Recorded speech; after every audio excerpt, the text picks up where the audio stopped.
actually need homeschool curriculum for 2020? And can you effectively homeschool your children without it? In this video, I'm going to show you how you can homeschool your children without homeschool curriculum and without falling behind. Let's go. I teach my children by looking at the state standards, downloading them, and then just teaching to those state standards. Now, the state standards are not a curriculum. What they are is just a basis of what the state thinks your child should be doing at certain ages. And I'll show you where I found them, how you can find them, so stay tuned. If you're interested in homeschooling your kids just through the pandemic, or you're a beginner homeschool, go ahead and subscribe, because this channel is going to support you and teach you different methods of homeschooling, tips and tricks to get you through the season. So we are at my computer, and all I did was Google Common Core State Standards. And the first thing that comes up is exactly where we want to go. The standards in your state, all states go by these standards except for the yellow ones. So Alaska, Texas, Oklahoma, Nebraska, Minnesota. I'm glad they're giving me these names. Indiana, Kentucky, South Carolina, and Florida. It is not for you, neither are you Puerto Rico. Everywhere else, these standards are what teachers have to teach by, and this is how you're gonna know your kids will not fall behind, because you can also just look up these standards and create lesson plans related to this. So where I go is I just go to this read the standards, and you have both English and mathematics. So let's just start with English. I have a 4th grader and a 6th grader, so I'm going to be paying attention to those. And over here you can see it has kindergarten through 12th grade, and it has an introduction. You can read, how to read the standards, all that stuff. But where the actual stuff is, these are the things that they deem most important. So literature for reading, literature, informational text, foundational skills for writing. We can look it up, and they have it broken down by grade. So for my 6th grader, I'm going to go ahead and pull it up. And these are all the things that this year he should be focusing on to not fall behind. At this level, this is what they expect them to do. So, text types and purposes. For the first one, write arguments to support claims with clear reasons and relevant evidence. Be able to introduce claims and organize the reasons and evidence clearly in his writing. These are all things just writing related.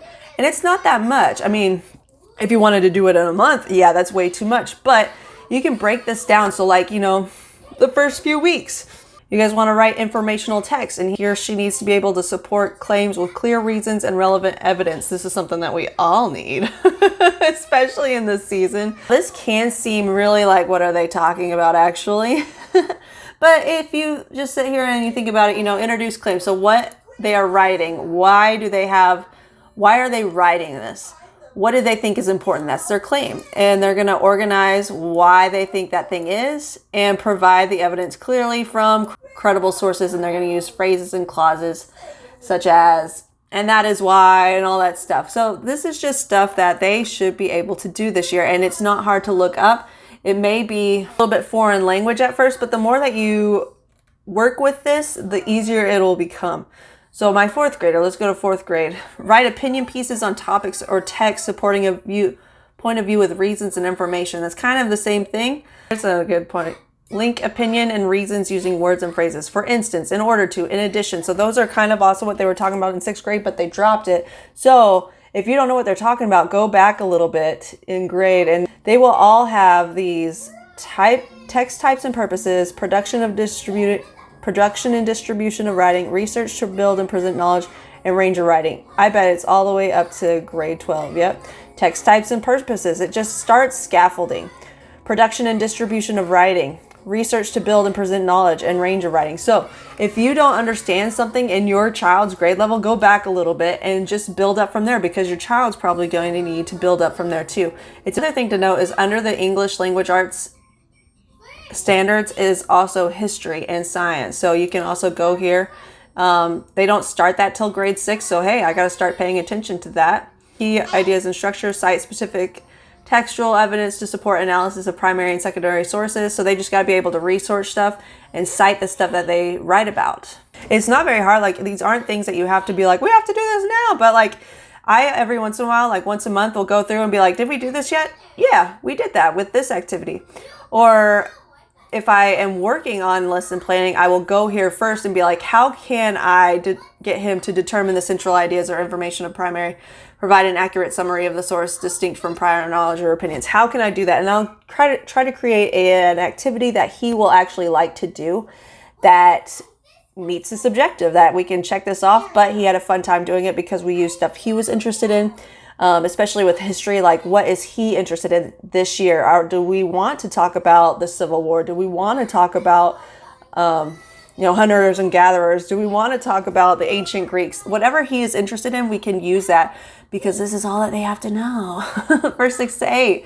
The next thing that we can do is go back to read the standards, and we'll find the mathematics standards, and it breaks it down by grade. And so you just go and you find your kid's grade. So let's say you have a first grader, and it's going to have all these things that they should be working on. And so you'll click on the first one. Let's just go to the intro, and it'll give you an overview of what they should be able to do. So for first grade, they should represent and solve problems involving addition and subtraction. They should be able to do all these things under operations and algebraic thinking. So you're like, what are they talking about? Well, then you go back up to operations and algebraic thinking, and it'll break it down even more. So these are all the things within that section that your child in first grade should be able to do by the end of it. Use addition and subtraction within 20 to solve world problems involving situations, adding to, taking to, putting together, taking apart, and comparing. So you can look at this, like I said in the beginning, before you start lesson planning, and think, how can I get my child to achieve this? What fun activity can we do to meet these objectives? And so then you can just create activities that they will actually like, using their interest by doing this. I talk a lot about this in my book, Homeschool Basics Lesson Planning. If you are more interested in learning how to create lesson plans, I definitely recommend getting this book. It's $1. And I walk you through more so how to do this, and then give lots of examples on creating fun activities for your children. But let's say you have a high school student. That might be a lot more intimidating than a first grader.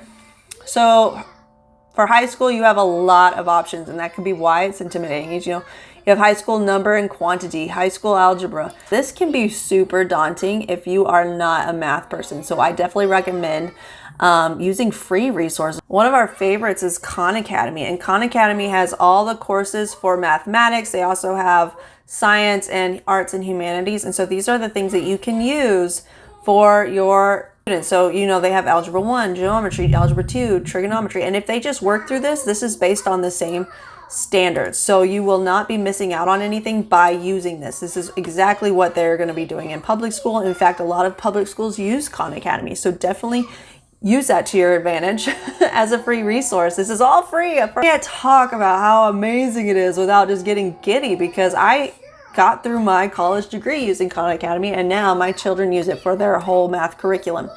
But if you want to create fun activities on top of that, you can just go here and use these. But if you are not a math person, definitely recommend Khan Academy. Now, if you don't want to constantly have to go back and forth to this website, you don't have to. What I did is I had them printed, and I didn't do this, print this page and have to do it like piece by piece by piece. That would be terrible. What I did instead is I just Googled PDF of language arts state standards, and sure enough, the first one is going to be the one that I want. It's going to give me this Common Core state standards, and I can print this off and spiral bound it like I showed you guys with mine. Same thing for math. I just Googled PDF of state standards mathematics, and I'm able to pull it up. And this is exactly what I did. I just created a document, had it sent to Staples, and they did it. Just what grades are you thinking about homeschooling for? Originally, I thought we were just going to homeschool through the elementary year, so I got it up to grade 5.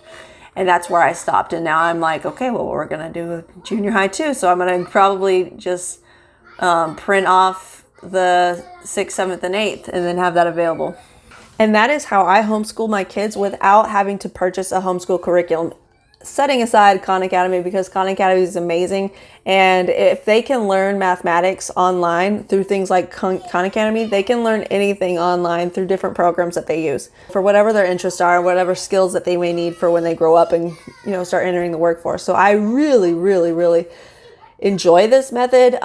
This is a method, like I said, if you are an unschooler or you like to buy the curriculum, this isn't going to work for you. But if you are planning on going back to public school at any point, you don't want them to fall behind, and you don't want to shell out hundreds of dollars of curriculum, this is for you. So fist bump, we got this. I look forward to seeing y'all in the next video and have a great day. Bye.